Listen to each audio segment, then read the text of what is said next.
I'm Antony Nicholas, the CEO of Osteopathy Australia, which is the national peak association for osteopaths.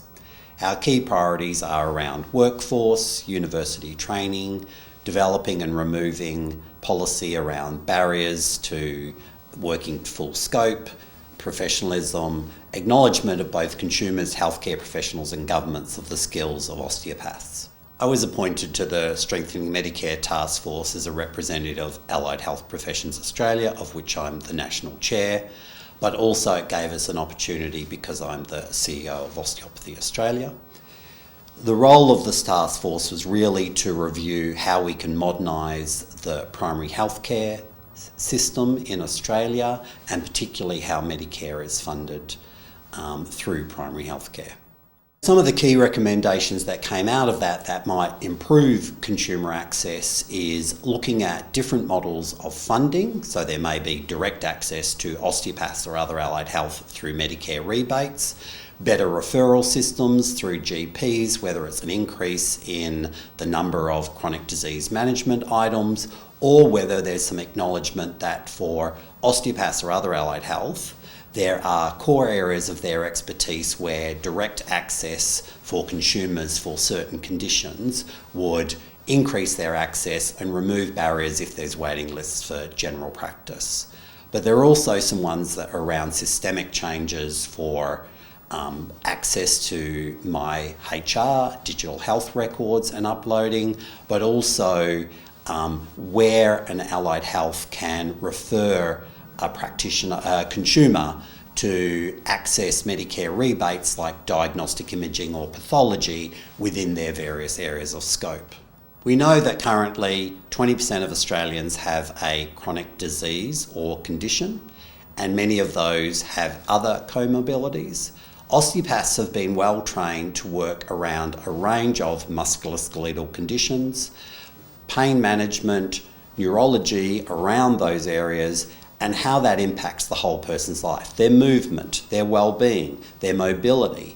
So in the chronic disease space, maintaining physical health and musculoskeletal health has a huge impact on people's well-being and quality of life. And this is one of the areas that osteopaths really focus on. As a whole person profession, they focus on not only the condition, but its impact on both their physical or mental well-being and their impact on their lifestyle. So in chronic disease management, this is a really unique skill focusing on ensuring consumers have better quality of life with chronic disease. The major workforce issues for osteopaths at the moment are that there are only 4 courses around Australia. 2 are based in Melbourne, and 60% of the profession is based in Victoria. So there's a terrible maldistribution of osteopaths across the country. But also because they're trained primarily for primary care, the vast majority of their clinical placements are done in private practice primary care clinics, with very few either being placed in hospitals or aged care facilities. And that's an area where we need to see a big increase of those clinical placements to diversify the workforce, but also diversify the work opportunities for osteopaths in healthcare. One of the major barriers to good multidisciplinary team-based care is the lack of ability for osteopaths and other allied health to upload vital information into the MyHR record. Some of that information that would be really useful in team-based care is diagnostic imaging or other pathology that osteopaths have referred for, their understanding of people's stability, mobility, or musculoskeletal injuries, but also the understanding they have of who they may also be seeing within the healthcare team that may not be included. That assists osteopaths to better manage with consumers, but it also relieves some of the burden on consumers for remembering their medical history, the practitioners they're seeing, what they may be seeing them for, and removing duplication for unnecessary referral for testing or diagnostic imaging. Allied health, including osteopaths, can have a key role in the care and health of aged care residents. They should be involved much more strongly in initial assessment, but it's no use having an initial assessment if that's not associated with a management plan that is revisited over time, continually improved so that they can maintain the health, wellness, identify changes and those changes to a management plan to ensure that care is actually about care and well-being, not just palliative care. Currently, the gap in funding allied health, the lack of any mandatory minutes means that most elderly Australians in residential aged care are only receiving somewhere between 2 to 4 minutes of allied health assistance per day. That is definitely not enough to increase people's quality of life and health in aged care. What we'd like to see is either a mandate of health minutes so that they get better quality of care, more employment and or funding for allied health within aged care. Because what we're starting to see is in aged care, if you can afford to pay for your health care, you will get best practice. And if you can't, you will get secondary practice. And that's not really a fair and equitable system in aged care.